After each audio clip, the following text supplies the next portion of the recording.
that police are just bureaucrats with weapons. Police sociologists back in the 60s and 70s started following cops around and clocking what they do, and they discovered that maybe 7% of what a policeman does in the average day has anything to do with crime.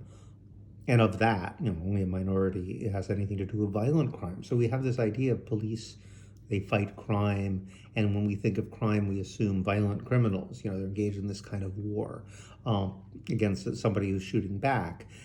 In fact, what they actually do is they intervene in administrative violations, regulations, ordinances, all these laws about where you can eat, talk, sit, sell things, smoke things, drink things, so forth and so on.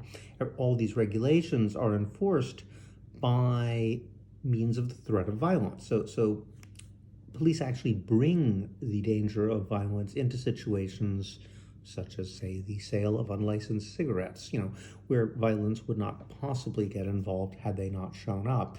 As I always point out, in a lot of incidents of violence that do occur, cops don't ever get involved. If two people in a bar get into a fight, the cops are almost certainly not going to get involved. If there's gang people having a knife fight, cops probably will not get involved. There's domestic violence, cops probably won't get involved. In fact, if somebody's killed, they'll get involved, but that's because there's forms to be filled out. If somebody's in the hospital, there'll be paperwork. Then cops will probably have to do a report if it's a violent crime. So violence only becomes relevant